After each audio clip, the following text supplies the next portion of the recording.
Hello, everyone. Thank you for joining the 16G webinar, Open Lecture 9, 6G for eHealth. Some general information to start. The sessions will be recorded and published on the 16G website. You're welcome to post questions and comments in the chat.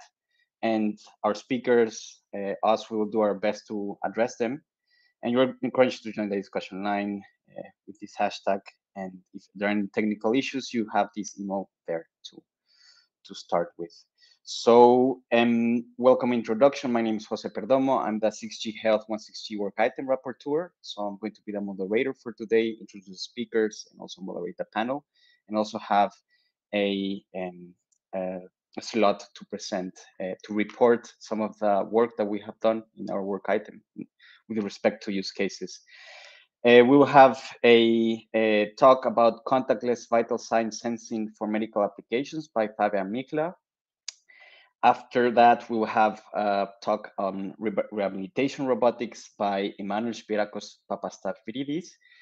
And after that, we'll have European Health Data Slice talking about connecting European health data spaces by Christoph Twemler. And after that, we will have a presentation by Professor Wilhelm on model-guided medicine. After that, I'm going to present the work we have done in 16 eHealth work item and use cases and potential storage requirements. And we will have a Q&A session addressing questions and having some discussions among the speakers. So without further ado, I introduce the first speaker, Fabian Mikla. In 2022, he received a doctor engineer degree from the University of Erlangen, Germany. During his PhD studies at the Institute for Electronics Engineering, he conducted research and medical studies on radar sensors for contactless vital sign sensing in a real hospital environment. He is the co-founder of the spin-off Signo GmbH, a company developing customized radar sensing solutions. So thank you for joining, Fabian Mikla. The floor is yours. You can start a presentation. Yeah, so thank you, Jose, for the introduction and also for moderating this event. Let me quickly share my slides. Okay, I hope you can all see it now. And let me start. Welcome everyone to my first talk in this talk series today. This talk is going to be on the subject of contactless vital sign sensing for medical applications. So we use electromagnetic waves to get an insight on patient parameters without touching the patients.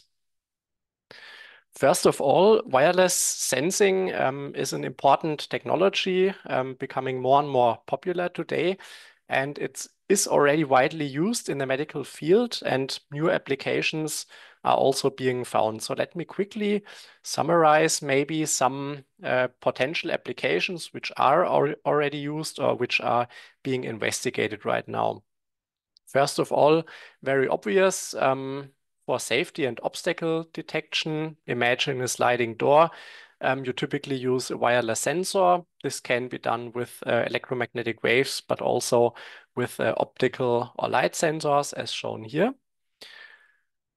Further application scenarios are touchless controls. Imagine the doctor does not want to touch his equipment in order not to spread contagious bacteria or diseases, for instance. Then you can use wireless systems such as radar systems to track the hand motions and then to control the devices without them being touched. Another application, became quite important in the COVID pandemic, but still afterwards, is people counting and occupancy monitoring.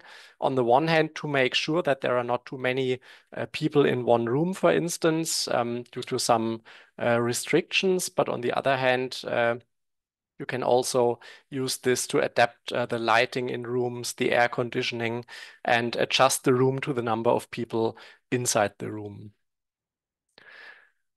Important for hospital infrastructure is object identification and tracking. Imagine you have some kind of mobile ultrasound device which is used in different rooms in the hospital and they want to know where it is at each point in time, you can use some kind of wireless tag or wireless sensor to track your equipment and to see where it is. Interesting, especially for elderly care applications, is fall detection. So there you can mount some kind of wireless sensing system, for instance, on the ceiling of a room or of some facility, and then it tracks the entire environment and can detect if there's a person who fell down or fell out of its bed, and then you can immediately contact a nurse or a doctor to see what happened to that person. And last but not least, what I'm gonna focus on today is contactless vital sign sensing. So in our case, we bring those vital sign sensors quite close to the patient. For instance, we install them on a patient bed and then track respiration and heartbeat from those patients without having to apply any electrodes, fully contactlessly. And as mentioned, the last part here, that's what I'm going to show in my next slides. In general, when talking about vital signs, we typically talk about 5 vital signs. Those are listed here on the left, and you can also see them on those typical monitors in hospitals where all wires are applied to the patient. You can see heart rate, but also temperature and blood pressure, for instance. In my talk, I would like to focus on 2 of them. That's the heart rate, shown here, typically measured with an ECG. And the second one is the respiration rate, typically measured, also contact-based with, for instance, an impedance measurement. Those vital signs are of particular importance because they allow for a very quick assessment of a patient status, for instance, in an emergency room. They also provide valuable information on the patient's status for diagnosis, which disease is he suffering from, and they can also be used as a very objective measure to track the recovery. And as mentioned, typically they are being measured right now contact-based. Here you can see the ECG electrodes applied to a baby, but this has some very obvious disadvantages. It requires staff to apply it. It's uncomfortable. The patient is restricted to his bed, cannot really move. And that's where those contactless sensors come into play. They offer obvious advantages, and that's why it's worth having a deeper look at what's possible with contactless vital sign sensors. In my case, I would like to show the radar-based vital sign sensing principle, which is based on electromagnetic waves. Here we have a very simple example. We have a vital sign radar system. It transmits an electromagnetic wave, typically in the 2-digit gigahertz domain, such as 24 gigahertz or even at higher frequencies. This wave is being reflected at the body surface, so it does not penetrate the human body due to some physical reasons. It's being reflected right on the surface and then being captured by the system again. And the system then compares the sent signal with the received signal and can extract the distance between radar system and body surface. And you can imagine if you now start breathing in and out, this distance will change over time. And from this, you can derive the surface movement and the respiration movement and also the respiration rate. Let's look at the physical properties of this respiration. If you breathe in and out, and if you have a look at your chest at the same time, you can see it will rise by about 15 millimeters, depending on how deep you breathe. But there's also another displacement caused by your heart. Approximately once per second for a resting adult, your heart muscle will start to contract in order to pump the blood. And this is a small surface displacement of the chest by about 10 to 500 micrometers. And there's an even smaller movement. Those are the heart sounds. Whenever your heart beats, two heart sounds are created, or two heart sounds will occur because the valves inside your heart open and close. There are some pressure waves, and this causes the typical boom boom, which you can hear with a stethoscope twice per heartbeat. But after all, it's just a mechanic vibration of your chest.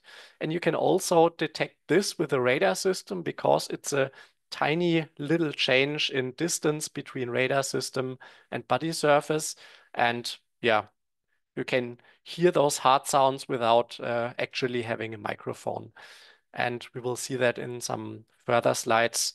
They are really yeah, interesting and reveal a lot of valuable information. I partly answered the question why electromagnetic waves, but there are several advantages of electromagnetic waves. For instance, those electromagnetic waves we use at those high frequencies, they penetrate light materials, and those light materials, those are clothes, but this might also be the mattress of a bed or a blanket. So it does not require any preparation of the patient for the measurement, and this makes it very simple to integrate it in a patient environment. Here we have an example from a research project I participated in during my time at university. We had, in this case, 4 radar systems, mounted them underneath a patient bed. We did not do any modifications to the patient bed, and the patient didn't even see or feel those radar systems, but we could monitor his vital signs as long as he was lying in bed. And oftentimes, we're being asked the question, when using electromagnetic waves, is it harmful for people? And in this case, we clearly have to say the transmit power is extremely low, so less than a typical smartphone when you're calling someone or using Wi-Fi. And it does not penetrate the human body because we're using high frequencies. As mentioned, we're being reflected right at the body surface. And after all, since we do not apply any electrodes, we do not need any staff for maintenance of those systems. So what can we measure with our radar-based vital sign sensors? We can measure the respiratory movement, the rising of the chest during the respiration, and we can extract respiration rate, but also pathologic respiration patterns. I'm not a medical doctor, but here are just some examples. You can see for a healthy human, it's a very regular breathing movement over time, so the movement of your chest. But there are also very distinct different so-called respiration patterns, which indicate certain diseases. And during our studies at university hospital here at the palliative care department, we indeed saw some of those respiration patterns, and they are very, very relevant to the medical staff, of course. In terms of heart movements and vibrations, we can extract the heart rate, but we cannot just count how many times the heart will beat in 1 minute. We can also tell how much time passes between 2 heartbeats. And those are the so-called interbeat intervals.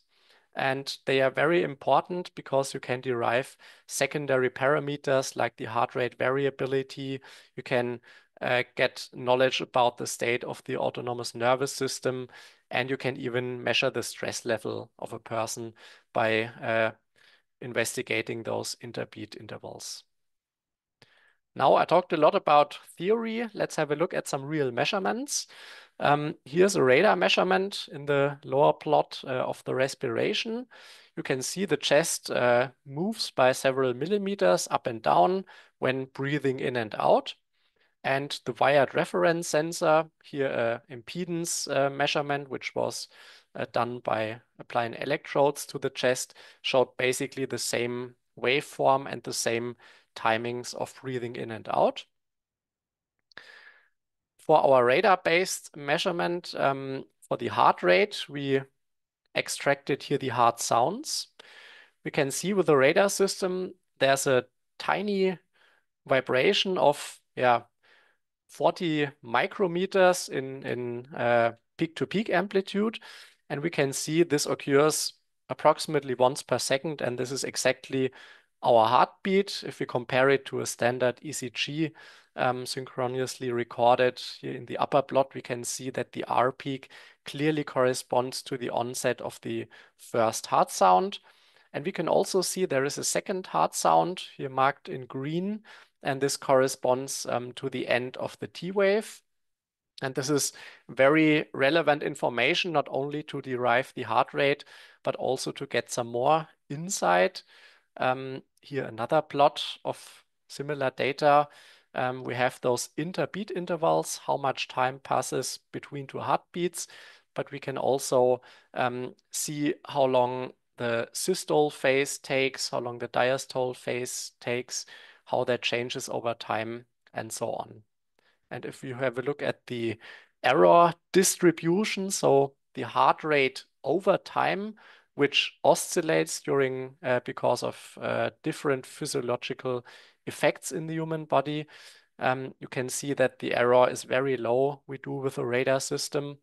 And for a resting patient, we could also show in a clean and controlled scenario that we definitely can comply with the tolerance limits which apply to a standard wired ECG measurement. Finally, I also have a little demo video. I hope it works. Let's see. Maybe one more click. Yeah.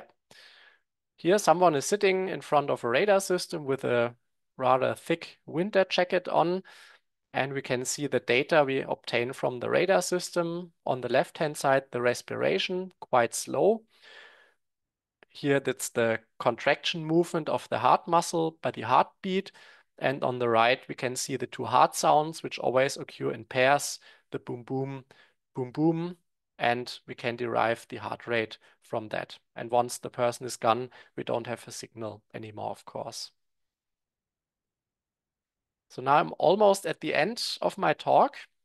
I hope I could show that contactless vital sign measurement, heart and respiratory action is possible at medical quality with contactless sensors, and that there already is advanced hardware and software available in the research field mainly. And we could also prove in clinical studies that this really works. But currently, those are sensing only scenarios with tailored sensing devices. But in the future, we would like, of course, to reuse our communication signals, which are already there, which are in the air. And this is the integrated communication and sensing approach. And therefore, we also need some further dialogue about the requirements from the clinical side, what they would like to measure, how typical scenarios look like, and also here the engineering side, what's actually possible and how we can achieve our goals. Maybe later there's more time and we can discuss this a little bit more. But that's all from my side. Thank you for your attention. And of course, I'm happy to answer your questions. Thanks a lot, Fabian, for that very interesting presentation. This was very eye-opening to see all the possibilities that can be done with radar-based sensing. And yeah, good that you connected with the integrated sensing and communication, which is let's say, a technology feature for the next generation of radio systems, 6G. So in this direction, I wanted to ask, so ISAC, or ICAS as you call it, like it's very studied now in various pre-standardization organizations such as EDSI, 5GA, 5G ASIA, and as well are some studies already in 3GPP. 3GPP being the global standards organization that standardizes this technology. So there's a study happening now on channel modeling. So channel modeling for ISAC, for the sensing part. And I wanted to ask, are there appropriate wireless channels models to appropriate channel models to evaluate these methods for contactless vital sign sensing? Or as of now, we need prototypes to evaluate the sensing performance for this type of medical applications? I hope I was clear. Yeah, that's clear. Thanks for your question. Indeed, we first of all have to see what's required and what is to be measured. So if the goal is to really measure a very accurate heart rate, as I showed in my slides, to capture the heart sound, to get the full medical information and guarantee a high reliability at the same time, we need an extremely clean channel, I would say an ideal channel, a line of sight propagation, and a very focused beam. And only in this case, we get the best data. On the other hand, if we want to rather measure average heart and respiration rates, if we want to see is a person in the room, we want to do fall detection, then the channel is very crucial because then we do not need to guarantee a line of sight connection, but we also have a lot of multipath propagation and so on. And therefore, those channel models are really valuable for the entire development process, to do simulations, to train the software, and then finally to develop prototypes for first testing. I see. Thanks for the detailed answer. So I see some questions in the chat. Maybe if you like, you can address them. I'm reading one of the questions here. I have a question also here from Christoph. Yes, Christoph Turner. Yes, hi. Thank you so much. Thank you very much for your interesting talk. Now, let me ask something from the clinical perspective. You know, my background is medical, so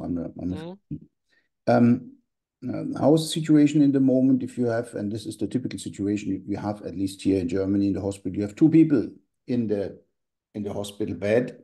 So how many sensors would you use for these two people? Or are you already in a position where you have one kind of sensor that understands that these are two different heartbeats or heart pattern that you are capturing? And do you work already with some kind of software that is AI-based, that is able to basically focus in and zoom in and all of these kind of things? Yeah, good question. So our current status is that we mounted the systems underneath each bed individually, and by design, we make sure that those systems only measure the vital sign data of one single person. There would already be a problem if a second person would be in the same bed, but this typically does not occur. When thinking of those systems being installed, for instance, under the ceiling, then there are, of course, techniques like beamforming, where you can look into different spatial directions and also separate the data from different people. But there's research going on in that field, but we are not yet at a point where we can really have a very reliable measurement and get highly accurate data out from these systems. I would be very interested to take this a little bit further. We can do that offline at one point, because I think this is excellent technologies, especially monitoring patient. Is the patient on the bed? Is the patient lying in front of the bed? Which are extremely important issues that we have. And also monitoring what you just said, what you highlighted, you know, the respiratory rate and the heartbeat. I think this is also very interesting, and I could very much see that, or very well see that as a use case somewhere so that it can be trialed. And with the two people in the bed, you need to work on that because you also want to sell to the obstetrics wards, you know, so gynecology and obstetrics, because there you have the two patients in the bed. But okay. Otherwise, it's very good. Thank you so much. Yeah, interesting. Yeah, thank you. Thank you. Thank you for that nice question. So, yes, it's a very invigorating discussion. And at this stage, capturing the requirements for the future 6G system, as you have explained, will be very important to provide value to this kind of use cases. So thanks a lot, Fabian, again for the nice presentation. And we're going to proceed with the next part of the agenda. Okay, just one more comment. There are some open questions. I'm gonna answer them in the chat for you guys. Exactly. Yes, I see quite some 9 questions already, and you have time to address them in the meantime of the other presentations. Thanks. Yeah, thank you.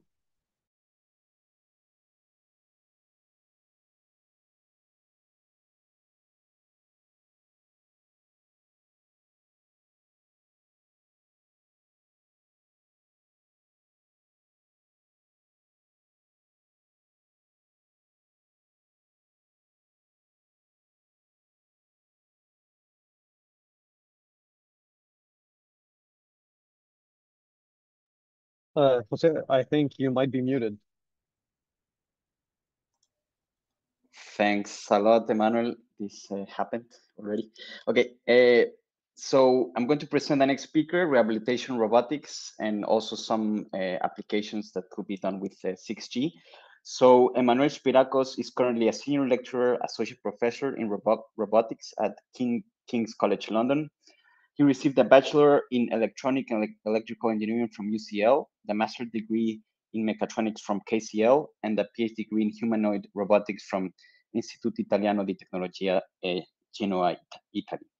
He was a postdoctoral research fellow with the Department of Advanced Robotics, IIT, a researcher at the Dyson School of Design Engineering, in Parent College London, and a postdoctoral research associate with the Department of Engineering, KCL. He was a recipient of the 2022 Journal of Mechanisms and Robotics Best Paper Award and a finalist for the Best Interactive Paper Award at Humanoids 2015. He was principal investigator of the EPSRC REST project. So thanks a lot for joining for today. Please start with your presentation, Emmanuel. Thank you. Thank you very much for the introduction, Jose. Okay, so let me just share my screen.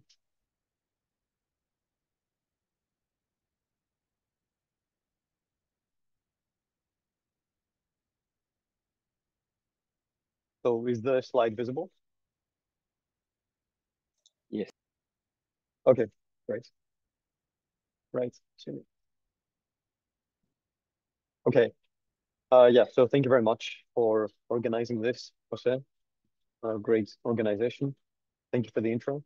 Happy to be here. So yeah, I'm gonna try and present as quickly as possible, actually, the design and control of articulated soft reconfigurable lower limb exoskeletons for stroke rehabilitation and the potential for 6G technology in terms of enabling patient-specific human-in-the-loop rehabilitation in residential settings, such as people's homes. So just to start off with a background, sorry, I need to change one setting on my laptop. Apologies.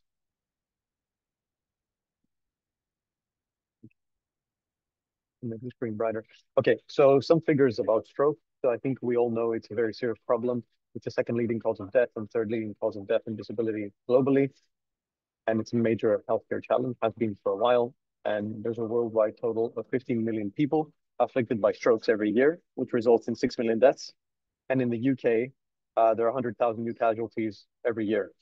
So there are 1.3 million stroke survivors in the UK alone, and approximately 700,000 of them live outside of a 20-kilometer radius from a stroke support group. Their global annual treatment exceeds 566 billion pounds and 1.6 billion pounds worth of NHS spending, with an aggregate cost of 25.6 billion pounds every year. Now, the issue with stroke rehabilitation is that technically or typically it requires 45-minute sessions at least 5 times a week, but this is never achieved because of a shortage of NHS staff and also the fact that these patients would have to, their mobility impaired anyway, and they would have to travel at least on average 20 kilometers to get to the closest support group, which can be prohibitive. So we were working on this project, the EPSRC REST project, reconfigurable lower limb exoskeleton for effective stroke treatment in residential settings, which was a collaborative effort between our Department of Engineering at King's, Faculty of Engineering at University of Leeds, and also the Faculty of Medicine and Health at the University of Leeds. So the Leeds teaching hospitals were directly involved. So we had input from a rehabilitation specialist, who was also a professor, but obviously he spent most of his time at the clinics. Now, the motivation behind this project and the technology we were trying to develop was the following. So currently there exist numerous lower limb exoskeleton designs, such as the soft ankle foot orthosis device, treadmill-based gait training robotic orthosis, humanoid lower limb exoskeletons, knee ankle foot orthosis devices, and hybrid drive exoskeletons. and compliant robotic ankle orthoses. So you can see several of these designs here. So orthoses devices are quite simple. Sometimes they're not actuated, but nowadays they are actuated. And then there are these hyperdrive exoskeletons, such as the one here, or humanoid type, which, for example, can be whole body suits. So the ones you can see in the bottom left, and many, many more. So there are some that are commercially available. Many of these are prototypes that are used, for example, in labs in isolation or university environments in collaboration with clinics. But some of these that are currently used commercially are the Lopez, Rewalk, and Locomat. So the Locomat has been used in the NHS in the UK for several years now. Existing lower limb rehabilitation systems typically fall under these categories. So either there's a body weight support and someone on a treadmill with an exoskeleton, which is monitoring their activity. Then there are things like programmable foot plates that can take torque sensor readings. There are these mobile robotic bases from which a patient is suspended, but they're able to walk on the floor. And then there's static rehabilitation. So for example, someone is on a stationary base with an exoskeleton outside their leg, or their leg being inserted within the exoskeleton, and then they're carrying out some rehabilitation routines. While there's also some ground reaction force simulation. And there's foot orthoses. These can be either active or passive. So lower limb static rehabilitation devices are what we mainly focused on. So we cared about the lower limbs, not the upper limbs. So for stroke patients, this is what's relevant. And now there are 15 million stroke incidents per annum, as we said before, 1.3 million stroke survivors in the UK, and aggregate spending of 25.6 billion per annum. So we saw that there were two different categories. There was a category of non-wearable static devices. So you have this parallel mechanism with a central strut, for example, or you have compliant static rehabilitation and usually 3 to 4 degrees of freedom. And there are fewer wearable static devices, such as the ones here on the bottom right. So active foot orthosis is one, very classical, but there's also this 3 UPS, universal pneumatic serial device you can see here in the left. So this is actually wearable, whereas the other ones, the patient needs to place their foot atop the structure, and then the structure just moves their foot in a predetermined manner. So there's some financial constraints, however. So the cost of each of these platforms exceeds £200,000. They're designed for high resource medical settings. So where you have, a lot of medical equipment, but also access to clinicians and other rehabilitation specialists or medics. And as we said before, over 600,000 patients live within 20-kilometer distances or more from these rehabilitation centers. So the regular attendance of rehabilitation sessions is arduous. It's not very easy for most of these people. And there's a need for domestic rehabilitation. So what we wanted to do was actually bring rehabilitation to people's homes. So create devices that they could take with themselves to their homes after visiting the clinician once. They'd be able, for example, to tailor the exoskeleton to their anatomical requirements, and then they'd be able to take it to their homes and run their own rehabilitation routines. So in terms of rehabilitation, residential rehabilitation or domestic rehabilitation, there are some prototypes. So the soft robotic glove for finger rehabilitation, which is not relevant into our project because it's only for fingers, long distance collaborative rehabilitation. So this is what you can see on the right with this manipulator robot here, also not directly relevant to what we're dealing with. Then there's the Acebot assistive robot and the the robotic exoskeleton, also available in the UK market. So these devices look like this. Now, there are 3 impediments to the wider adoption of these devices currently. So they lack reconfigurability and customizability, which means either you need to build a new exoskeleton for a patient, and then you won't be able to reuse it for a different patient. And this is a bit of a problem. Of course, the capital overheads are prohibitive in this case, unless someone can actually afford to pay £200,000 to £300,000 to purchase one of these. And there's insufficient levels of robotic intelligence for automated recovery progress evaluation, which means you're given this exoskeleton device with a certain treatment plan or software, and this doesn't adapt over time. So regardless of the progress or lack of progress the patient is making, this will never adapt. It will just keep running the same thing over and over again. So we don't have a personalized treatment at the moment, which is an issue. And now in terms of the state-of-the-art devices, so we have these active foot orthoses and static rehabilitation systems. I'll go through this quite quickly. And then there's parallel mechanisms with a central strut, as you can see here, where again, the foot is placed on top of the structure on that plate. We also have these other static rehabilitation devices with this MTP motion or heavy motion exercises, and also this dorsiflexion, inversion, eversion, and MTP motion that you can see here. Okay, so there's also this compliant static rehabilitation devices that we have here. Again, the concept is the same, but sometimes they can give you more degrees of freedom. For example, such as, you have 4 SPS, so spherical joints and prismatic joints. You can get 3 rotational degrees of freedom using 4 compliant actuators. So compliance is nice because you can have a more, let's say, a safer motion and something that feels more natural and actually complies to the motion of a biological system, of a biological mechanical system, such as the patient's legs. And it gives you some bike drivability, which also ensures safety.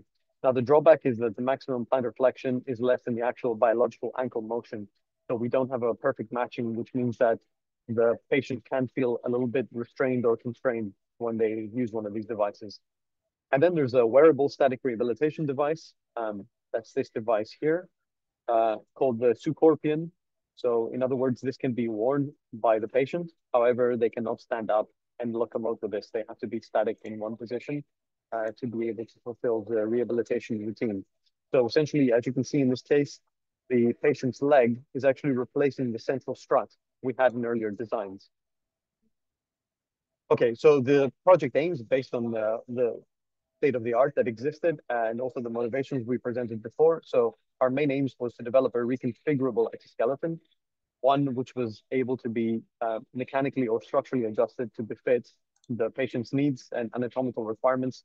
So we wanted it to be modular and adaptive compliance. So we wanted a mechanism, a compliant mechanism that could be controlled, for example, through software. So you need a degree of compliance in the hardware as well. But then on top of that, you need to add a layer of software.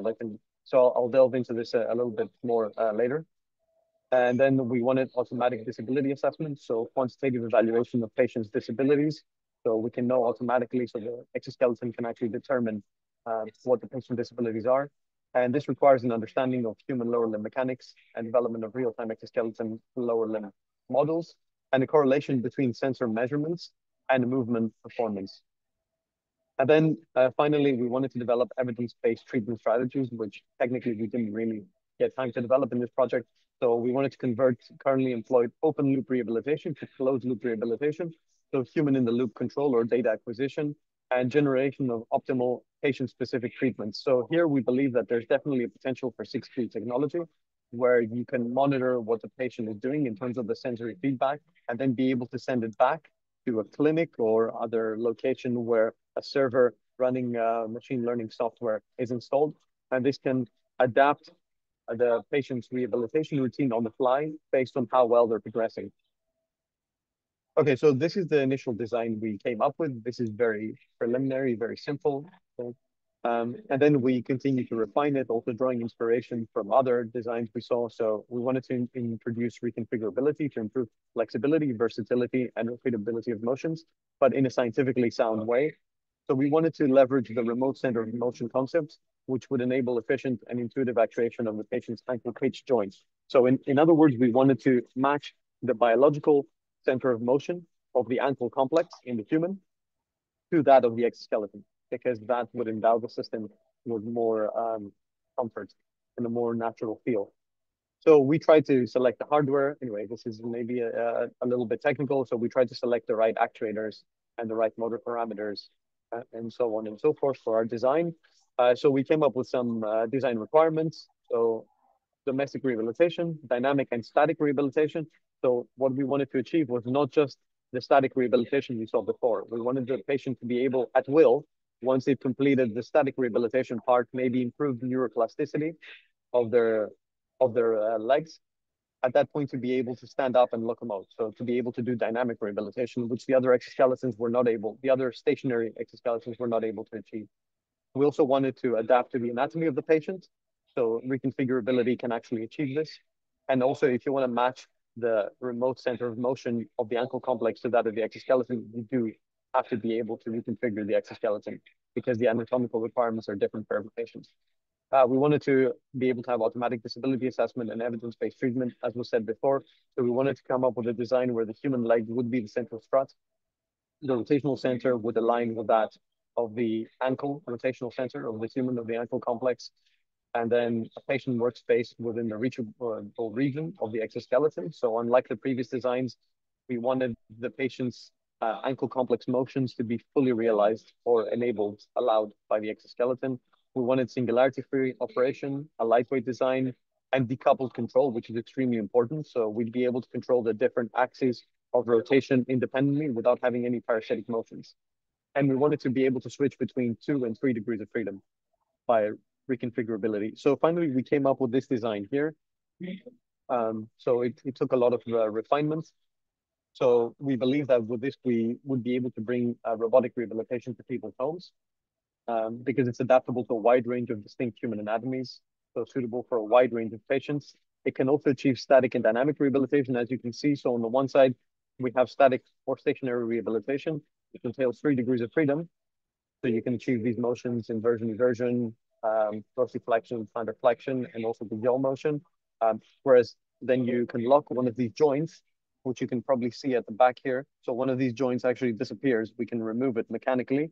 And then this becomes a 2 degree of freedom structure, which we're able to actuate much faster and with higher torques. So it's much more suitable for dynamic rehabilitation. So this perfectly matches the human ankles complex, which leads to increased comfort and potential for dramatic reduction of NHS spending as a result, if we're able to roll this out at some point after we develop the physical prototype. So what we wanted to do, and then this kind of relates to the previous talk in a way. So remote biosignal processing by 6G network. So the rehabilitation program should ideally be tailored to patients' needs. But how do we do it? We need to record biosignals. So for example, ECGs, EMGs, and EEGs, which is an open problem. You can achieve this. And yes, being able to do this wirelessly would be a huge benefit. So then we want to be able to feed these to an AI or machine learning-based algorithm that adapts the rehabilitation routine's trajectories to generate optimal patient-specific treatments. And broadcasting these to a central PC located in a rehabilitation center can be very bandwidth intensive, which is why we think that 6G technology could potentially offer a solution to this problem. So we can go from open loop to closed loop or human in the loop rehabilitation. But the question is, does trajectory generation alone suffice to ensure safe rehabilitation? So I will try to convince you that it doesn't, because I'll try to go through this very quickly. So what we're positing here is that using rigid joint robots, such as those you've seen in manufacturing for decades now, maybe since the 80s, so the ones on the right here, used for automotive manufacturing, generally controlled in position mode, are not very safe for interaction. So they try to reach a target location, and if they don't, they will just keep moving until they damage either themselves or something in the environment. Okay. So as long as they're deemed unsafe. Sorry, Manuel, just one interruption. You have 1 minute for the presentation. Okay. So yeah, so I'll try to, well, I guess I'll skip all these. So basically what we're trying to posit is that using pure position control and rigid joints, we cannot achieve that. So we want to move to soft designs. So we want to design a soft exoskeleton. I'll probably have to skip this part as well. We can achieve this using impedance control, which is a type of force control. So this is the general concept. We make the robot's joints or the end effector behave like a mass spring damper, where we have full control over the K and the B, so the stiffness, so and the damping. So this is the general concept. So imagine if we could incorporate actively and passively this sort of impedance behavior, and then we'd be able to control it. We'd be able to get much safer behavior. So we've done quite a lot of work on this impedance control for articulated soft robots. And you can see that they can very safely interact with humans. So here we also use a machine learning algorithm to achieve this. So if we could endow our exoskeletons with this type of behavior, we believe we can come up with much safer designs that can be used safely in residential settings and ensure safety for the patients. Okay, so yeah, so this is some of the future plans to create these soft joint exoskeletons or articulated soft. So reconfigurability plus soft joints, we believe is the key to moving forward in this domain. And we can incorporate this with 6G technology. And I'll just leave you with this video playing in the background of a reconfigurability of in a more dramatic way. So having a metamorphic device, which we designed. Of course, we cannot be so dramatic with an exoskeleton because we need to preserve safety. but just to epitomize the concept of reconfigurability and metamorphosis of mechanical machines. Okay, so with that, I'll conclude. Sorry that yeah, I took longer than there was a lot of me. Thanks. Yes, you packed a lot in the presentation. Thanks a lot, Emmanuel, again for the nice presentation. Since we're 1 minute past the time, there are some questions in the chat. Maybe you can address them. I would advise to continue with the presentation, and in the panel discussion, we can take further questions. Okay. It's very interesting control system that we could build, let's say, closed over a 6G mobile radio system, given the computation requirements and so forth. So for a new consumer device, an exoskeleton consumer device. So thanks a lot, Emmanuel. Now I'm going to share my screen again to introduce the next speaker. So our next presentation will be about European health data slice, connecting European health data spaces. And it's going to be presented by Professor Dr. Christoph Twamla. Professor Twamla is a professor of eHealth and a consultant physician and a specialist for care of the elderly. He studied medicine, political science, and education, and gained his PhD in neurology at Heidelberg University. After specialist training in general medicine in Germany, he worked in the NHS in Scotland, where he completed specialist training in general internal medicine. He spent 15 years in the United Kingdom, where he became professor of eHealth at Edinburgh Napier University. He's currently the Chief Medical Officer of the 6G Health Institute, GmbH, research institute focused on the interface between communication electronics and medical technology. Thanks a lot for joining the webinar for today, the open lecture. Please start with your presentation, Professor Christoph. Thank you. I think you're muted. All right, thank you very much. I just need to see that I can share the screen and start.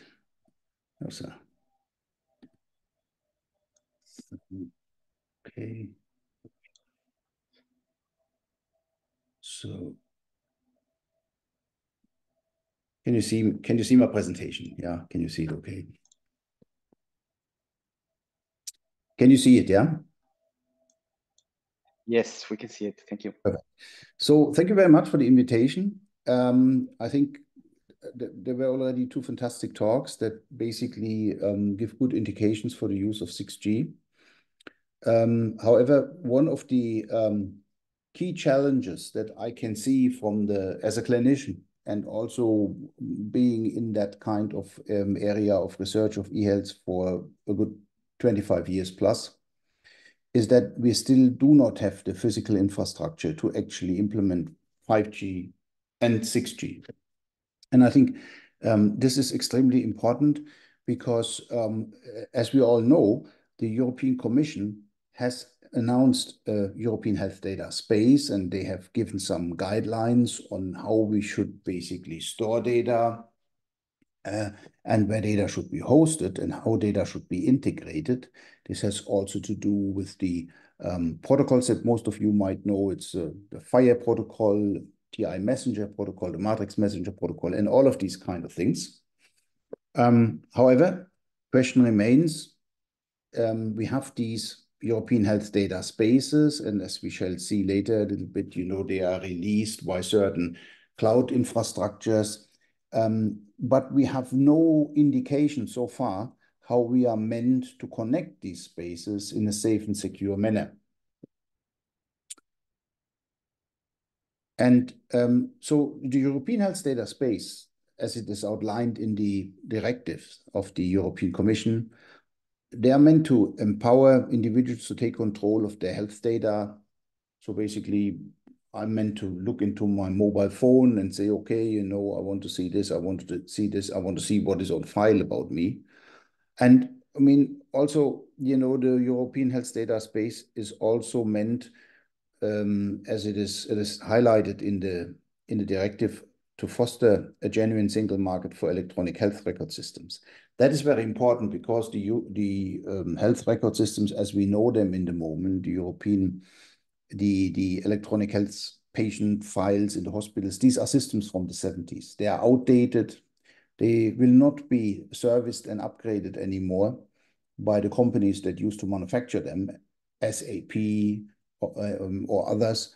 And so, you know, we are looking into a completely new system that is basically coming up as we speak, where data will be kept, hosted in a kind of generic fashion. The main target of all of that is actually that the systems that we have, that they are not built to share information, right? So they are more or less black holes that capture information, keep it very safe, but they will not share information at any cost. They're not designed for that, and this is why we need a completely new strategy.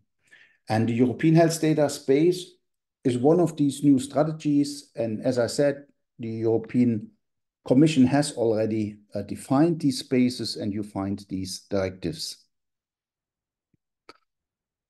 So the European health data space, just a brief overview, most of you know that, you know, is basically a collection of certain information, for example, which regards to interoperability and compatibility. That is absolutely important because otherwise two parties cannot exchange data. There are some ideas, instructions about device connectivity, and also up to a certain degree, the infrastructure that we might want to use, as in the sense of 5G slicing, fiber, and all of that. And basically, it's very important to enhance the degree of freedom by allowing patients, people that own the data, to really look into the data and control the data in a way that at least they can monitor the use of their data and can then either object or stop the sharing of the data altogether. And as we heard already, this is all basically done by the European Commission by providing cloud systems like MyHealth, for example, or health data at EU.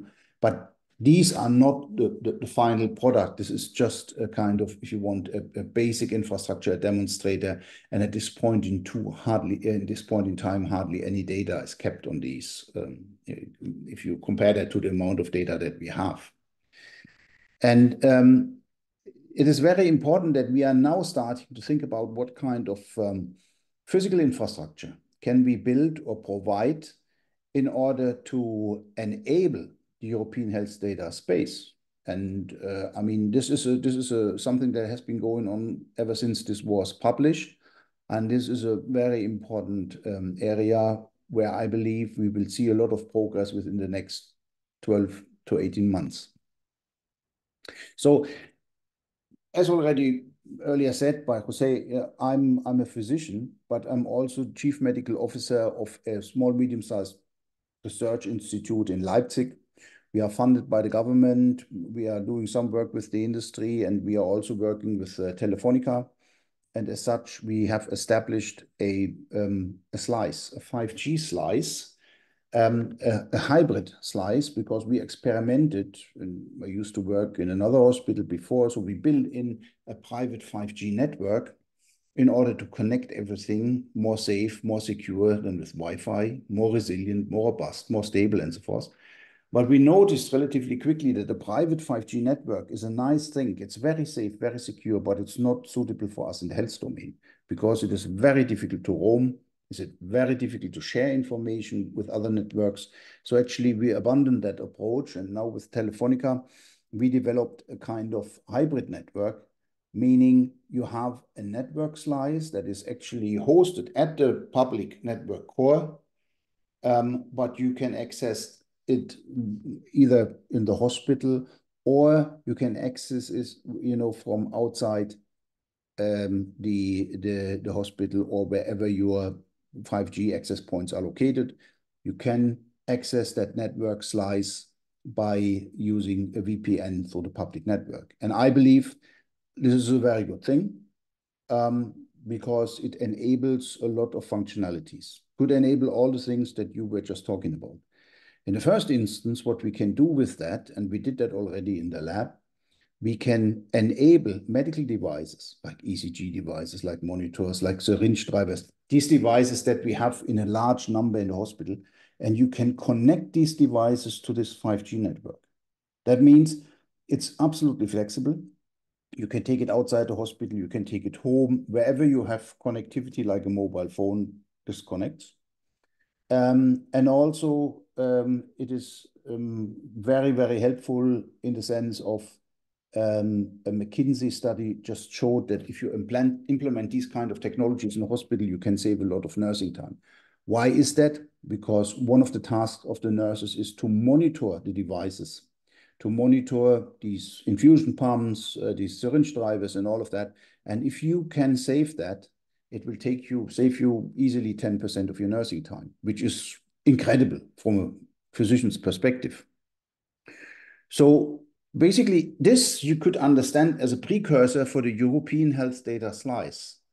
And as I said already, we have a pilot of that in Leipzig in the lab. We work on that together with Telefonica.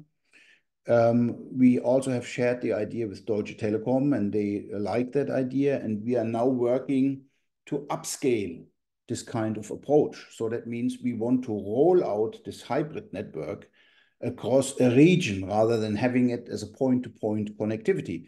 And Deutsche Telekom and Telefonica will help us to achieve that, because with their help, we can expand the network. We can implement switches in the hospitals as a point connection, link them with fiber to the network core, and at the same point, access these networks with a VPN. Of course, that will require more security. We're working on that. And that will also require probably the engagement of AI. We are working on that as well. But I believe that this is going to be a connectivity model for the future for hospitals, especially as we see that there's more and more distributed patient care with fewer patients being treated in the hospital. And I just show you a couple of these devices. I mean, of course, these are kind of Frankensteins, because we had to enable these kind of devices. You cannot buy them in the shop. There is no medical device that has, or hardly a medical device that has an air interface or that you can connect to Wi-Fi or whatever. So this is how this machine looks if we have connected them to our self-made kind of 5G connectors. So that means I can put this syringe driver wherever I want. I will always be able to read the measurements at any time via a Fire connection, so from a Fire server. And that works very well. There is no malfunction. And to me, this is a very suitable solution. And the same thing we did with an ECG machine. Philips was kind enough to give us one so that we could basically fiddle about with it. And you can see, although this one is connected to 5G, and we can basically use this device in our network slice. These are the typical boxes, so we basically have to build our own 5G modems in the moment because there's nothing on the market that is really suitable for our purposes. And interesting enough, we are not the only ones that are doing that. So basically, we felt a little bit lonely and we digged a little bit deeper, and all of a sudden we met some guys from the US Food and Drug Administration, from the FDA, and they said, we are doing a similar thing in the United States. And I said, oh, I didn't know that. They said, yeah. So basically, they have formed a group which is called MDIC. And this group is more or less working with the Food and Drug Administration in the United States to develop a similar thing as a carrier platform for 5G and 6G technologies. So that is very interesting. I have basically a link posted down there, and you can see what these people are doing in the United States.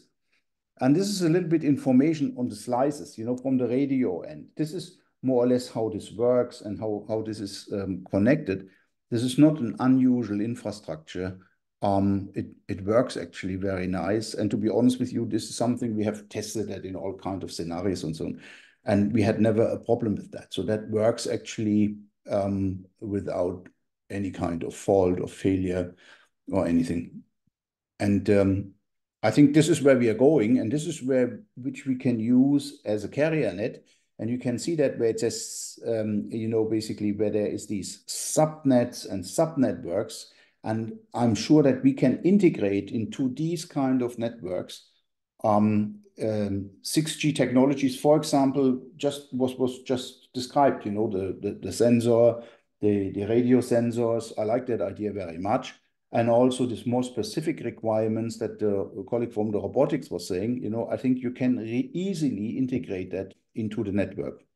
And this is exactly the next step that I said, you know, we want to go and with Deutsche Telekom and with Telefonica expand that into a regional level. It's then called the Central German Health Data Space. And we want to connect a couple of hospitals and see how we can actually get on with this and manage the data and basically establishing this kind of physical infrastructure to connect the European health data space. And there is a lot of just aims and objectives, as you can see. You know, we want to trial all kinds of things. We want to trial AI. We want to see how it scales in with the AI Act, the General Data Protection Act, and all of these kind of things. You know, this needs to be carefully explored. There are matrices that you can use. We want to establish security. We want to look into energy consumption, which is very important in these kind of networks. And we want to foster and enhance the co-creation and co-design by working with the other doctors, hospitals, engineers, and so forth. And this is just kind of map overview how this data space or data slice in the data space, how this could look and how this could connect. I think there is these kind of 6G topics. Some of them you already mentioned. We were talking about the radio connectivity or the radio sensors, which I actually would like to see very much in my hospital for my elderly patients to monitor certain things like what was described earlier on. And you see there is also the integration of non-terrestrial networks in rural areas. Then we want, of course, to enhance the service level. The quality is very important. And we have some other things to sort out, you know, the security, post-quantum crypto, and all of these kind of things.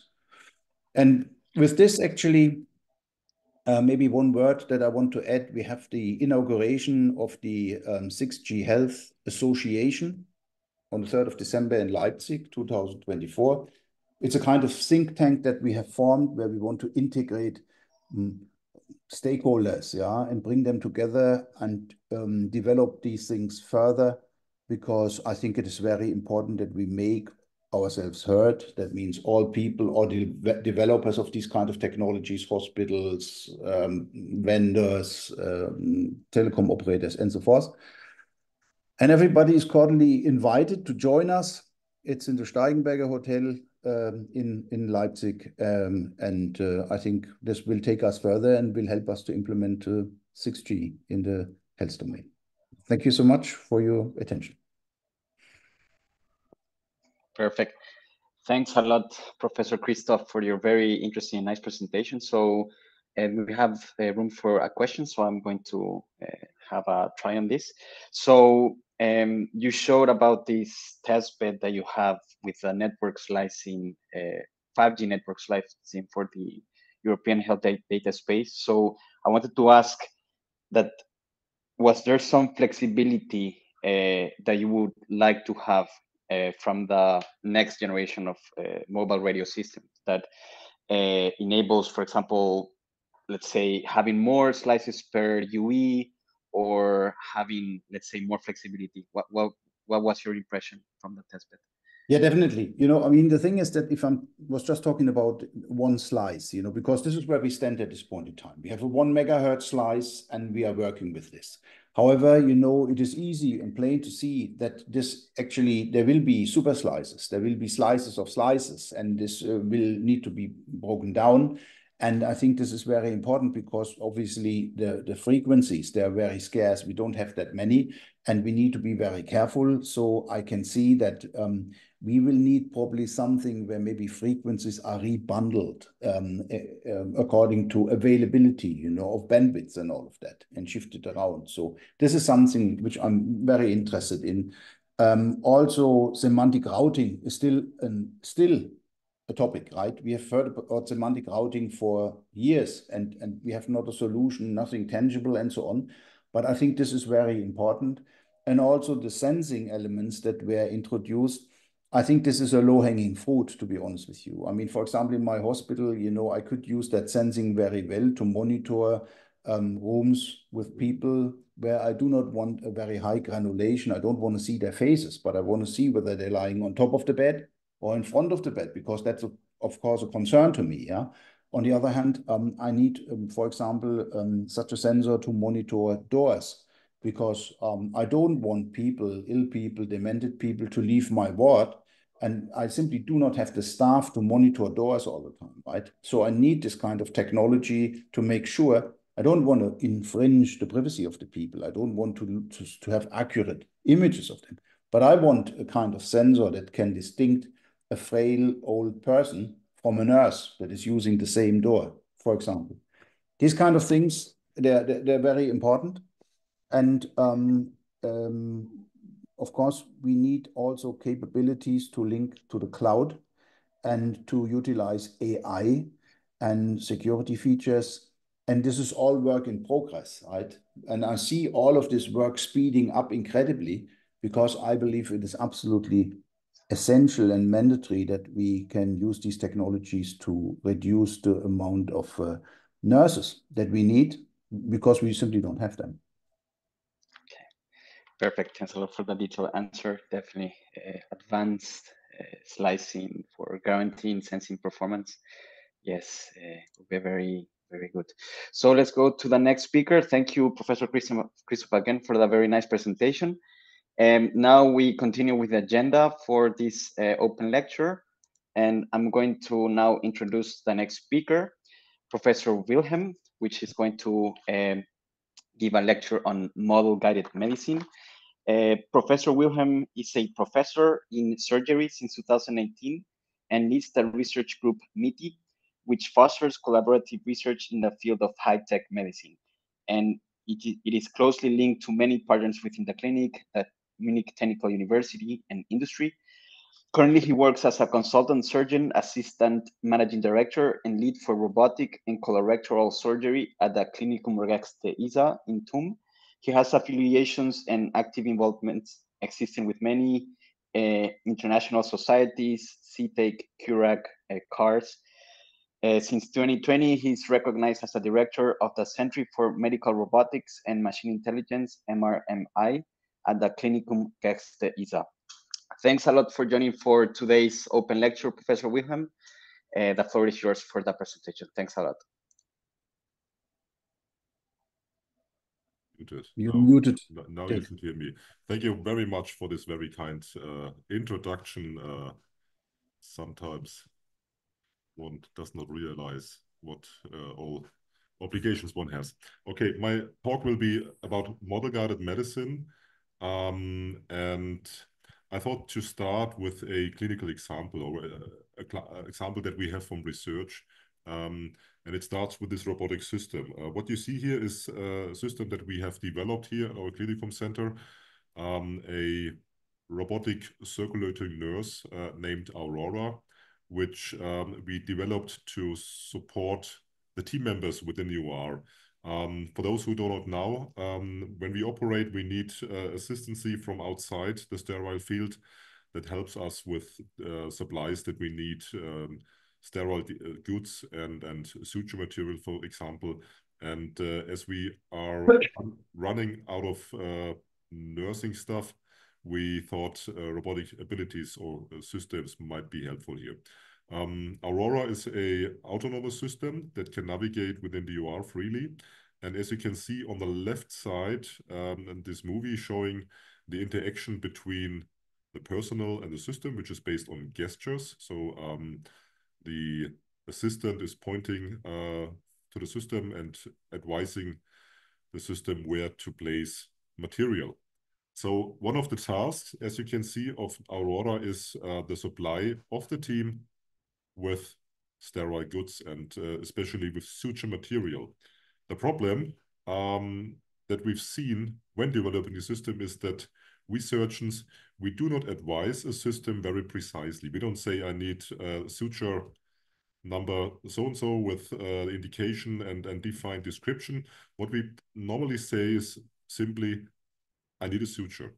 And we expect the human beings, but also the system, to understand and to precisely know what suture is meant. And as you can see here, this is a suture cabinet with all the different kinds of suture. And the question was how to realize, how to give the system the ability to know based on the question, I need a suture, which suture I actually need. And therefore we developed such graph.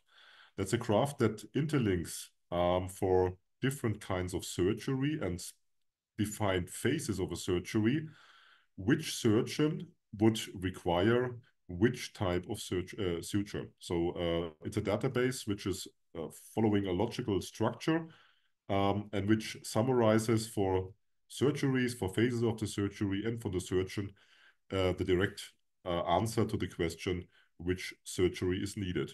Well, this graph is perfectly well. However, you need to know in which phase of the surgery we're currently in, and you also need to know who was the prompter of this command, or with other words, who is actually standing at the table operating. And this is given by machine learning approaches and video that we record during the surgery. You see the surgical team, and from this recording you can derive who is operating and who is prompting this request. And you can also see below that a laparoscopic video, which when analyzing this with a neural network can give you the phase, and combining this knowledge with this graph allows you then to identify which actually exact suture is requested. But of sure, you also need some more data. But before going there, just like to introduce that this graph, what you see here, in fact, is a model. It's a digital replica of a surgery and the processes undertaken there. And combining this model with data allows you to achieve wisdom or knowledge that allows you to answer questions, for example, which suture is needed. We have to train this system with multiple of data, and we also had to train this model with a multitude of data that we were able to derive from our clinical information system. But you understand how important this logical structure of the model is to interpret the data and to help us with our questions. And this is a concept that we're currently following. You see on the bottom left data, and this is what currently is it's said to be the oil of current healthcare system. But to be honest, in the beginning, it's worth nothing. You need to interpret this data and you need to extract information from that. Stepping up this knowledge ladder, you see that the model is much higher, and the model is not data, it's something that has been developed from data. It's knowledge, it's an understanding of processes, an understanding of physical and biological systems. And when combining a model with data, this allows us to perfectly automate and support our medical activities. So the model is, to summarize this here, a form of a structured knowledge which represents knowledge in a logical and wondering why this is moving. Okay. Which is structuring knowledge in a very logical and abstract form, and which also uses defined scales which allow for the integration of data. And models also help us providing rules for assessing data. So we can control data by means of models, which is highly important in the current phase where we sometimes fear that algorithms interpret data and we're not sure whether the result is correct or incorrect. Also here, models by its framework allow to control for such information. And to be honest, also we humans, we use models in our brains to understand the world. If I show you this hand, you will easily identify that this is a false hand because it has 6 fingers instead of 5 as you would recommend. So the model that we have in our brain helps us to interpret this hand and therefore helps us to better understand our surrounding. And the idea of model-guided medicine, as I will show, is just to translate such models into our understanding of medical activities and processes and help to structure data and to control data. And I guess the digital patient model is something that we all perfectly know. It's the composition of examinations that have been undertaken to the patient, clinical guidelines and expert knowledge. It's an integration of all this knowledge, however, also in a very structured form. I'm wondering why this computer is moving without being touched. Okay, I go back. So this is the digital patient model, which is just another model. But now think, and this is the main idea of model-guided medicine, to have a model for everything, any object, any person, any evaluable thing, which is part of the healthcare system. So you see on the left-hand side, the basic principle of a model, which is just a kind of a shell and a structure for different information. And you could here represent diseases, but also the patient. With a patient model, you can represent robotic systems, you can represent the environment, a hospital. So the complexity of such models can become extremely high. And all of these models, they feature different attributes. These attributes are data which fit into the models to make them specific or individual. And if you then entangle and interlink the different models, you will have a replication or a virtual healthcare system, however, which is fed by real-world data and which helps you to organize, control, and manipulate within the real world. This is the graph which is representing that.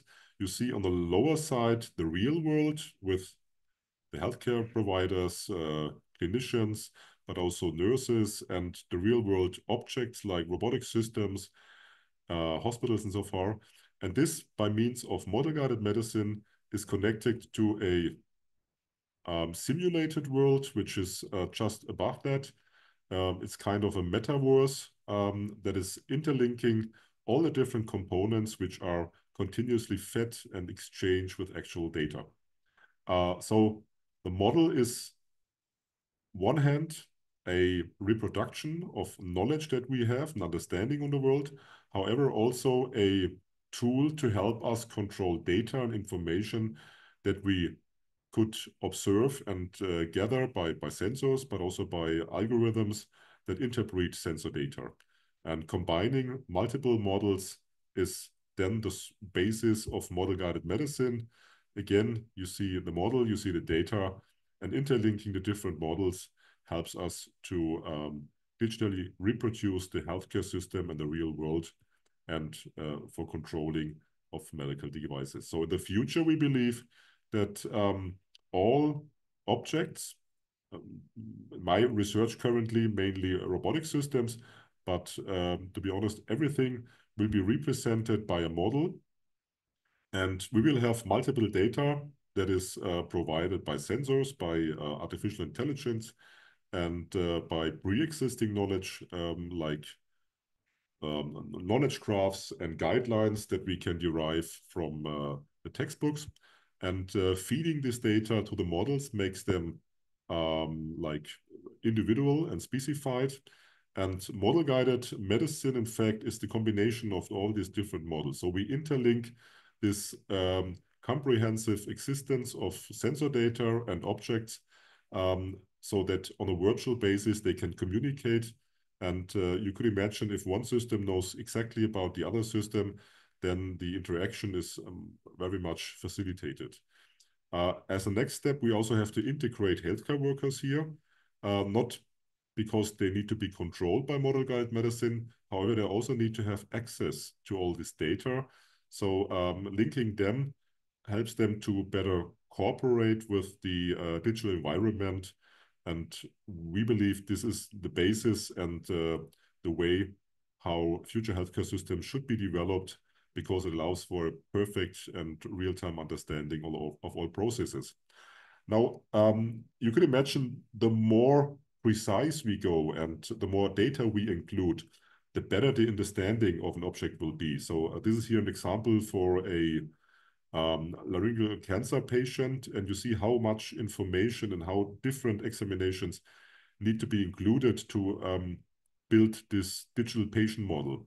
If we are able to perfectly describe any human being in such a way, then we can move for what we currently have, which is evidence-based medicine, where understanding is based on mean assessment and big cohorts, towards a very individualized and personalized medicine, where for any patient we can provide the best solution and also adjust the environment so that this best solution is perfectly given to the patient.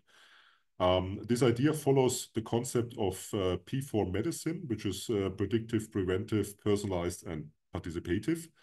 And although this is a dream that we like hanging for since more than 10 years, I believe that only with model-guided medicine, in which a comprehensive digitalization of all processes, we can achieve this idea of P4 medicine, which will make healthcare systems much more efficient. Why relates this to 6G? And I think you will perfectly understand that for having these models and for feeding those models, we need data. This data could be transferred via cables, cable-based, via Wi-Fi, but we definitely need also mobile communication services like 4G and 5G. But to my understanding and to our current research results, the bandwidth and the speed given by those technologies are not sufficient. Imagine if you would like to rebuild an entire hospital with all the different objects and robotic systems and the human workings there, the patient and so forth, then you need something completely different. And maybe 6G will provide us with these requirements. The requirements that we have are, at one hand, from the sensor side, where we need very low latency and bandwidth. The same will be given to the transmission of data rates, which, when you think of like depth cameras and high-resolution cameras, and summing up for an entire hospital, then the bandwidth requirements are quite extensive and need technologies like 6G. Also, the sensing and communication abilities of 6G are extremely helpful, especially when we think about mobile robotic systems that need to be localized, but also humans and patients, which know where they are and what they're currently doing is extremely helpful. And 6G featuring here this integrated sensing and communication is of high value and benefit. Also, the semantic guided communication that was just mentioned by Christoph Tümmler. When you have such a huge network and you have so many information streams that need to be directed and maybe also correlated and interlinked, semantic guided communication, I would assume, is an absolute prerequisite to control this data traffic and to optimize also the available bandwidth and technology. So model-guided medicine, as I understand, is a very promising concept for the future healthcare system and uses existing knowledge, but also real-world data for the control of medical devices and processes as well as procedures. Allows for medicine on an individualized scale, personalized medicine, which will be a demand of future healthcare, but also for automation, which is critical in terms of the shortage of staff that we're currently facing. Model-guided medicine can build on existing technologies, but will really speed up when having 6G communication services. And just to finalize here, we are currently working or we are involved in a 6G related research project where we aim to realize model-guided medicine for two use cases. One is a context-sensitive medical environment where we have all the different sensors which follow models, process models, and patient models to better understand the current situation of the patient. The second is a telerobotic examination suite for ultrasonic examinations, which by means of 6G and multiple sensor integration has semi-autonomous abilities. So these are like the dreams that we have for a future 6G healthcare system. And I always love to show this picture at the end of my presentation. For those who do not know, Laplace was a statistician from ancient times, and he described some 100 years ago the so-called Laplace demon, which is a structure or an idea of a demon that, when knowing all information, all localizations, all speeds, everything at a given point in time, then this demon would be able to predict the future. And this is what we aim for with model-guided medicine, but also with 6G mobile communication services, that we exactly know at any given time all the different components in a healthcare system to predict not only what will be in the future, but what we have to provide for. And I think this is worthwhile working for. And therewith, I'm finished with my presentation. Thank you for your attendance and open for questions. Great. Thanks a lot for that very eye-opening presentation, Professor Wilhelm. So I think we have time for questions. I will have one, and I don't see questions in that text.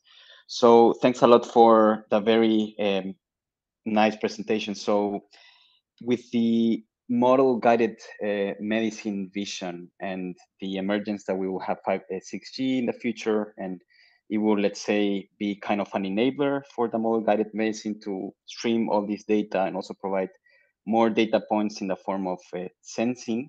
So do you see any like low-hanging fruit use case? You already showed a bit already in your presentation that would benefit from this model-guided medicine vision and also the future deployment of 6G, if I was clear. As already pointed out and mentioned, I think everything that we do currently in the healthcare system is kind of a low-hanging fruit, because this concept is so powerful. The problem that we currently have is the description of processes, the modeling of processes, which takes quite a time and requires a very perfect understanding of healthcare processes. And for this reason, we currently focus on very defined processes, like I showed before, the monitoring of a patient in a room or one robotic system.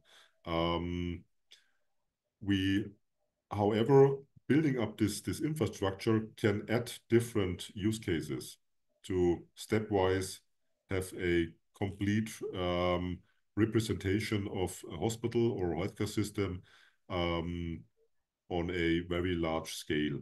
The low-hanging fruits actually are those processes which are of acceptable complexity, where we have enough data already at hand to build the models, and where we can have sensors to feed the models and to translate this to this virtual understanding or virtual environment. Perfect. Thanks a lot for the answer. Yes, thank you, Professor Wilhelm. Thanks a lot also for the contributions on the 16G work item. We try to capture your vision and also develop use cases, and you provided a lot of input for our 16G work item. And so now takes us to the next agenda item. We will have more questions, Professor Wilhelm, for the panel discussion. It will be in some 15, 20 minutes after my presentation. Thanks a lot. So let me share my screen now. So now I'm going to, let's say, report the work that we have done in the 16G Association on the 6G and eHealth work item from Working Group 1. And I need to briefly introduce myself. So I'm a research engineer in Huawei Munich Research Center and a PhD candidate with the Polytechnic University of Valencia. I'm a rapporteur of the 16G health work item and lead of the ISAC work item from the 5G Automotive Association. So my research interests include machine learning for the radio access, resource allocation, and pilot design. And thanks a lot for being here. So let me just share my screen for the other slides.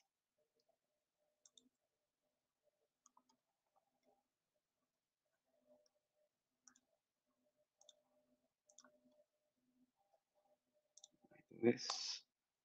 Okay, I think you can see the screen. If not, you can notify me. Thank you.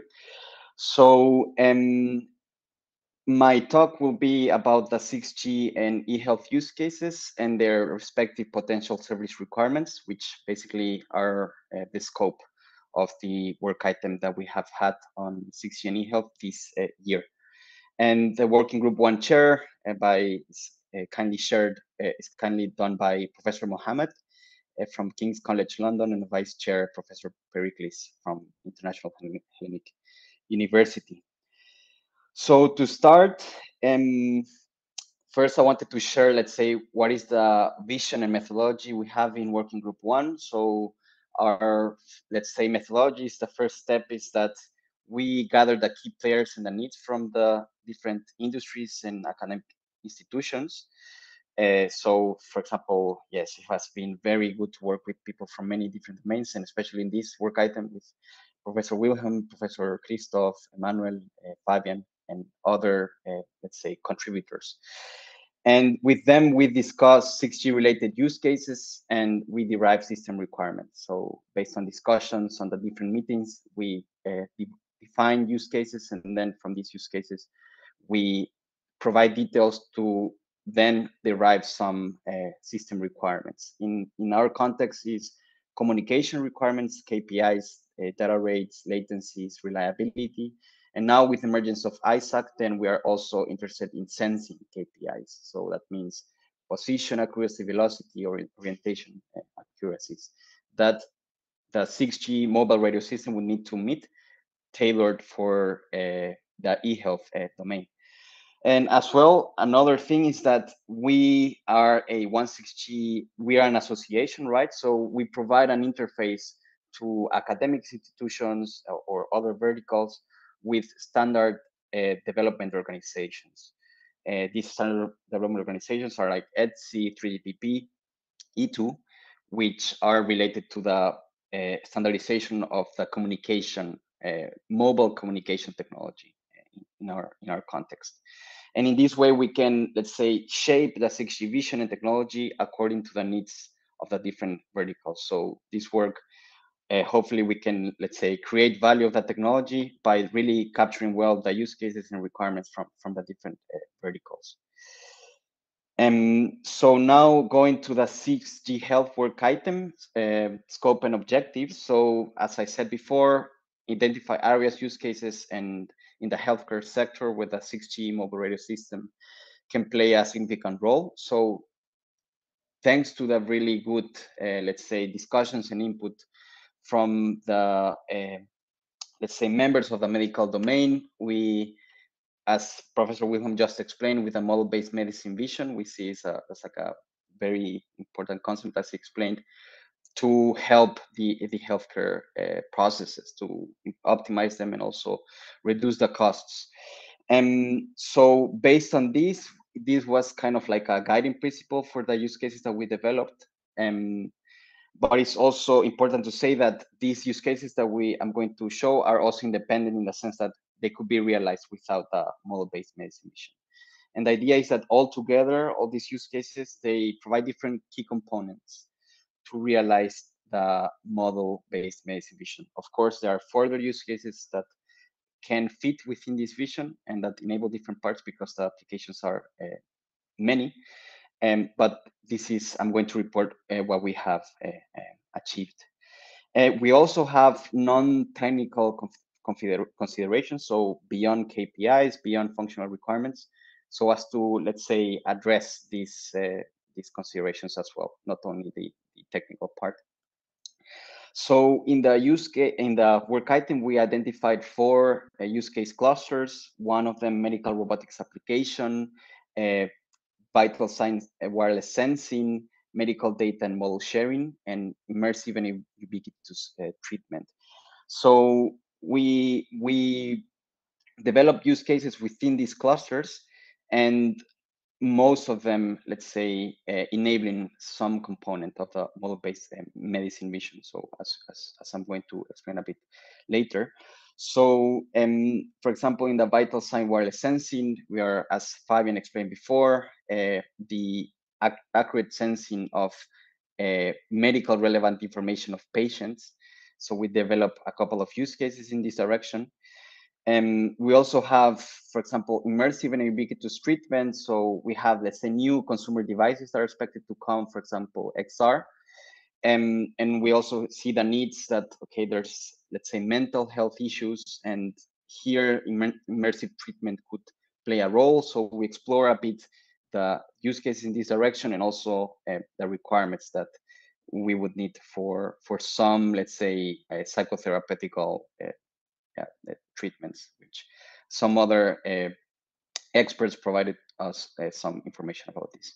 And as well, so the sensitivity of this information, medical data and model sharing, we see that if the 6G system will be able to, let's say, derive medical information, but there are some mechanisms that we can achieve that we can safely and securely and in a privacy preserving way exchange this information with a relevant third-party application, in this case, a health ministry or hospital server. So we develop a use case to address this part in which the mobile network operator, for example, Telefonica or Deutsche Telekom, would not possess the information of humans, for example, but rather will be redirected directly, let's say, raw radio measurements, potentially redirected to third-party applications so that they can compute the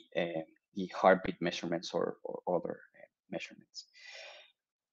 So mind a bit the text in this, but I wanted to be a bit more precise with the use case so that we can have a common understanding. So this use case was provided by Professor Wilhelm based on the model-based medicine vision, in which we have mobile robotic platforms in a nursing ward. So the need that we address here is the increasing demand of healthcare services and also the increasing scarcity of healthcare personnel.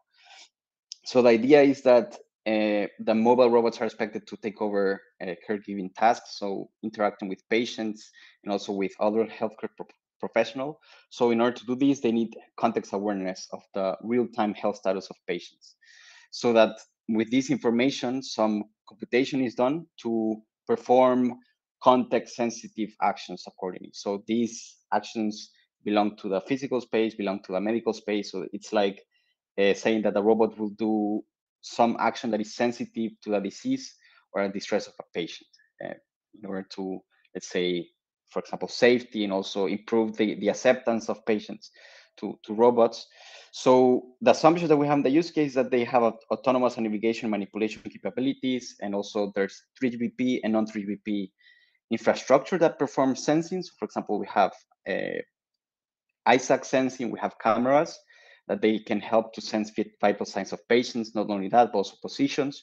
And we also have an application server within the hospital that would aggregate this information to compute a final result. Let's say we call it here a context-aware service for the mobile robots to perform the context-sensitive actions. And this application server can be located within the 3PP system or within the let's say, the hospital, so as a third-party application. So the outcome of this, after aggregating this information, then the mobile robots perform context-aware services to interact with patients.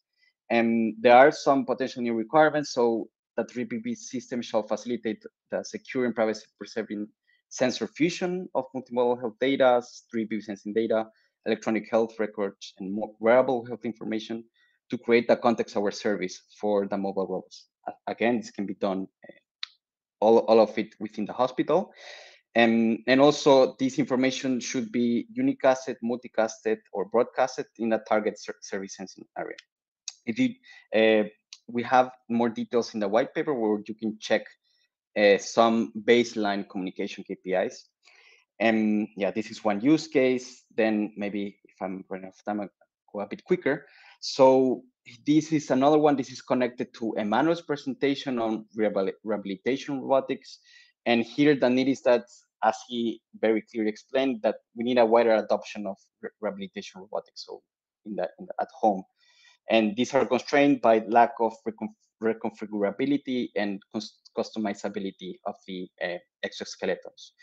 So the ideal system would be a dynamic and reconfigurable exoskeleton that is capable of structurally mechanically adjust to the specific patient needs in order to achieve versatility, mobility, and safety. So the let's say assumptions that we have for this use case is that, let's say, since there will be a lot of computation that would need to occur in order to adapt to the patient's needs, then a real-time human-in-the-loop rehabilitation control system would be closed by the 6G mobile radio system. And we also have some customer premise equipment, so like a router, Wi-Fi. I mean, in this case would be a 5G router that performs 3GPP sensing. I mean, wireless router, and also helps, let's say, sense information of the patient. So the application server would host some model, some mechanical model of the human gait motion. This is, let's say, it's a model of how the human moves in 3D space, and the outcome is that the network control system would output some, let's say, optimal control actions to the exoskeleton so that it can reconfigure for an effective rehabilitation therapy. So based on this, there are more details on the white paper, and we have some KPIs from the sensor feedback from the rehabilitation robotics based on the prototypes from the different partners in the work item. And of course, there are further developments that have to be done in order to, let's say, mature the technology readiness level of this, but this has enormous potential for this need that we have. And then another medical robotics application. So the need for this one is like, we need, so assistant living with companion mobile robots. So we have a current demographic change in terms of aging population. So some of them live, let's say, alone in households or care homes. So the idea would be that mobile robots could do essential companion tasks, such as exchange items with human and exchanging personalized dialogues in indoor and outdoor scenarios. And the idea is that the mobile robot could traverse indoor and outdoor environments. So the mobile robot would need to be all the time connected. And as well, there should be a, let's say, a safe interaction between the patient and the robot. So the 3BB system here can play a role by accurately sensing the position of the robot with respect to the patient in order to enable a protective stop of the mobile robot servant. So this is based on German regulations, and also which have turned into ISO regulations about the safe distance between the patient and the human and the robot in order to guarantee safety. And as well, since the robot would have some personalized dialogue capabilities, then, for example, large language models will need to be, say, used, so they can be hosted in, let's say, in an edge or at the cloud, then, or also split inference, which the model is split between the network and the mobile robot. Then you would need to support this timely communication of information to support the dialogue of the patient. And we have further details on the web paper that you can check out afterwards. So on another use case cluster, we have the vital sign wireless sensing. This is from Fabian's presentation, very interesting presentation of the capabilities of using wireless sensing to derive, let's say, measurements and derive the heartbeat of patients. So usually the patients can be, let's say, in distress or would like to have some mobility. So as we talk about, if we have some other technologies like beamforming that we can guarantee some direct line of sight with the patient, then we can have a very nice measurement to derive the heartbeats, and the capabilities of the radar system, we can achieve a lot of human motion rate accuracy. This is a KPI defined in 3PP, which is beyond what is of some sensors. So this can enable some other, let's say, use cases. For example, assess the effectiveness of medications, as he explained, of different types of heartbeats, and also, let's say, monitor health status. And then also another requirement here is that in order for the healthcare professionals to trust the system, then it should be produce minimum misdetections and also minimum false alarms, so that the healthcare professionals can trust this system. Again, there are more details in the white paper. Also, for example, one of them in the use case cluster in immersive ubiquitous treatment. Here, the need is that we have mental health diseases, main causes of burden globally, and access to these services should be improved. And the idea is that with colleagues from the work item, they have, let's say, done some prototypes and studies based on self-attachment therapy, in which the user is exposed to, let's say, a photorealistic version of the user's in childhood avatar, and they have, let's say, interactions, and they have done some research in which they show that this has positive, let's say, effects on the mental health of the XR user. So this, let's say, this is just one example, right? But this can be generalized to many other immersive treatments that could be done. So in order for the XR headset to be cheap, then the rendering would be done on an application server. So if it is on an application server, that means that a lot of communication of data would be shared from the application server to the XR headset. And that produces, let's say, some requirements ranging from 500 megabits per second in the uplink, and let's say from 200 to 2 gigabits to 2 gigabits per second in the downlink. This, let's say, taken from 3GPP documents from, let's say, some studies that other, let's say, companies have done on 3GPP. And the outcome is that, in principle, the XR user would benefit from these patterns of interaction between the adult self and the inner child. This is one example of immersive treatment. So, yes, now just summarizing a bit the white paper from 6G and eHealth, we published it in September 2024. We have 11 use cases. We identify communication, sensing, and AIML support, and also functional requirements for the eHealth domain. And we also have some considerations related to risk analysis. This risk analysis is, let's say, important for the medical device regulation. And also we initially touch some ethics parts and some privacy parts in the white paper. And I want to thank again all the contributors for the work item for producing a very nice document on different use cases: Professor Wilhelm, Professor Mohammed, Fabian, Thomas, Patti, Jesus, and some others that, because of space, I could not mention them here. So the outcome from our work in the white paper is that we should continue analyzing these use cases, creating more use cases, having more discussions, and we will, let's say, further collaborate to determine more details about non-technical considerations for 6G and eHealth. So interested parties are invited to join the 160 Working Group 1 discussions for the future treatment of the eHealth use cases. And yes, that's all about it for my talk. And thank you very much. Yes, since I'm the moderator, I usually do the questions, but if someone of the panelists has a question, I can also address it. If not, then we go to the panel discussion questions. Thanks a lot.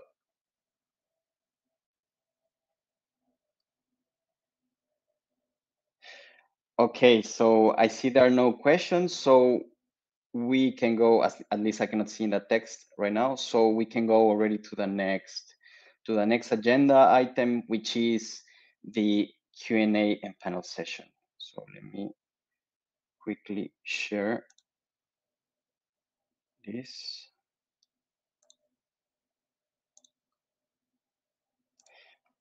Okay, so great. So we're a bit 5 minutes above the mark, and I'm going to, let's say, start the panel discussion. There were some questions that were, let's say, left in that, well, they were actually answered already. Thanks a lot, Fabian, for addressing your questions, and Emmanuel as well for the questions on the chat, and I guess the other presenters also addressed some questions.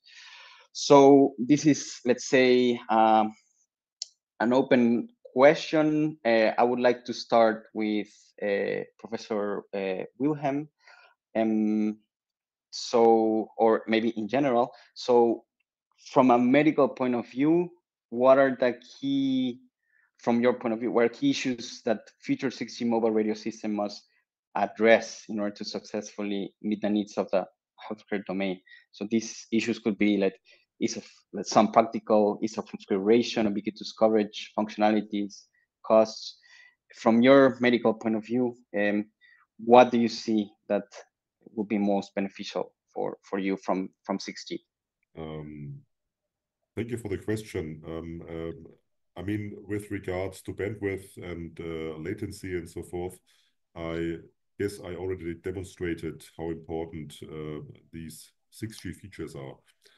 Beyond that, data secureness and reliability is the most relevant aspect for 6G data communication within healthcare, because we have to protect all this information from external access and assure that the data is complete and comprehensive. And these aspects, at first, the security and protection against cyber attacks are, for me, the most relevant.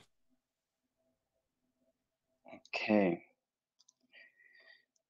Okay. Thank you. So thanks a lot. So next question. So you saw this, for example, use case, let's say also for the other presenter. So I also had a pending question for Emmanuel, because I couldn't do it during the presentation due to time constraints. So Emmanuel, so you presented this rehabilitation robotics, let's say, application. So what would be something that the 6G system, or perhaps some other entity, that it will be responsible to guarantee, let's say, the safety of this, let's say, new consumer device, so this exoskeleton? What could be done in order to improve the safety in this direction?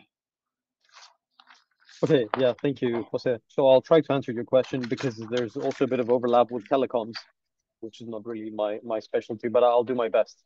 So yeah, based on discussions with other telecoms experts, even leading figures in the field internationally, so we're trying to come up with some means of assessing how much packet loss is tolerable for a network, or for a robot, before it loses control or stability. We haven't come up with specific numbers. We haven't quantified it precisely. What we have done is we use a digital twin incorporated into the whole interface or setup, and we found out that so we can basically exclude lots of packets from the messages that are being sent, and still pretty much preserve the same performance without getting any instability on either the physical system or the digital twin.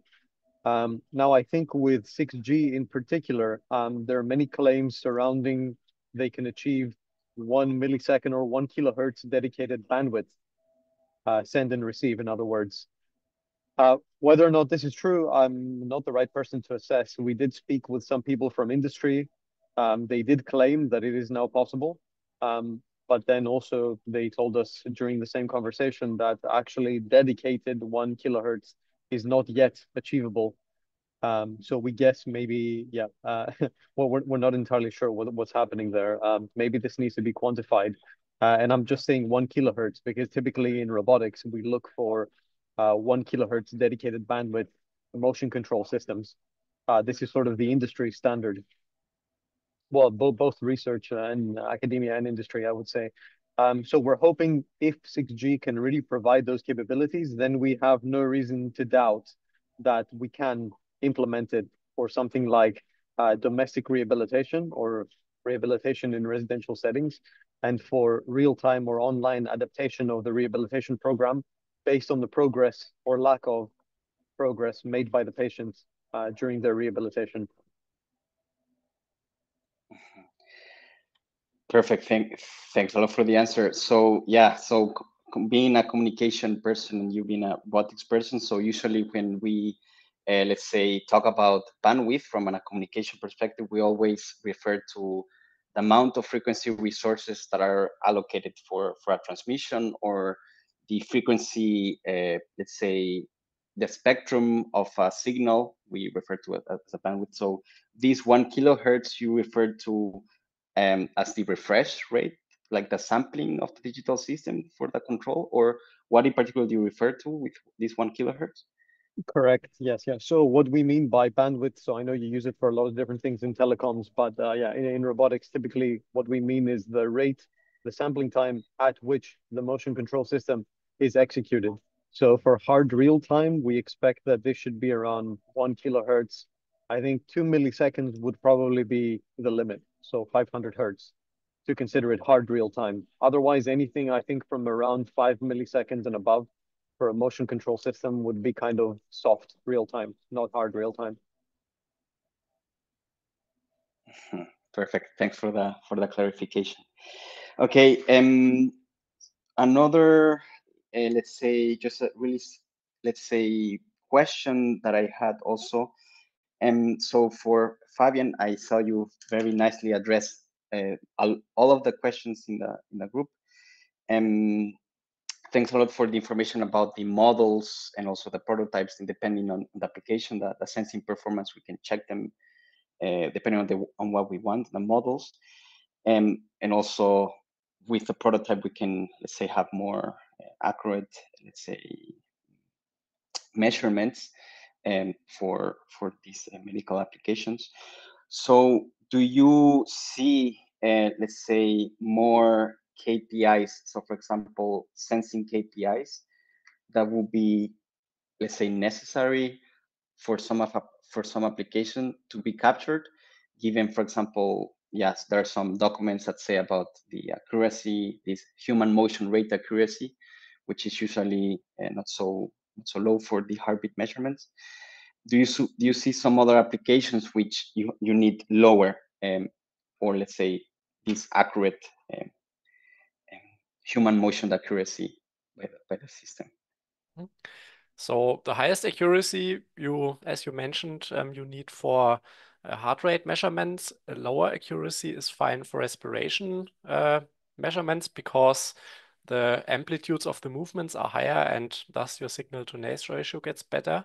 But you can also think of other application scenarios to see if a person is moving a lot in bed, for instance, or for sleep quality monitoring, if there are any, how to say, I'm not sure how it is called in English. If a person is suffering from a disease and moving a lot and cannot control the movements, like an epileptic seizure, maybe that might also be able to be sensed with those systems. And since all of those movements are rather big movements, this might be or might require less accuracy and less resolution for sensing. And also occupancy monitoring or the detection if a person is in bed or is lying on the floor.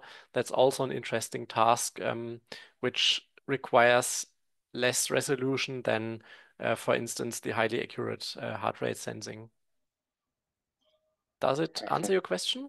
Yes, it's very clear. Thanks a lot. Okay. Yes, so we're already at the 4 p.m. marks. If anybody has another remark, just what they want to share, please feel free to do so. If not, then thanks a lot for joining this very interactive Open Lecture 9 on 6G for eHealth. And we welcome you for future installments of the Open Lecture 9 on other topics related to 6G. Thanks a lot for joining, and I will stop sharing right now.